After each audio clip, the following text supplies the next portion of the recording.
विद्महे वक्रतुण्डाय धीमहि तन्नो दन्ती प्रचोदयात्।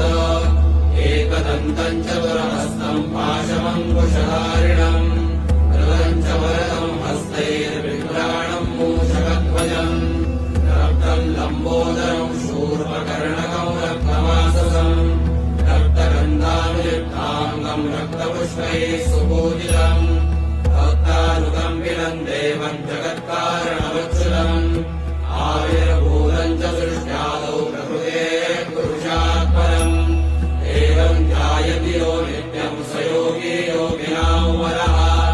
नमो व्रातपतये नमो गणपतये नमः प्रमथपतये नमस्ते अस्तु लम्बोदराय एकदन्ताय विघ्ननाशिने शिवसु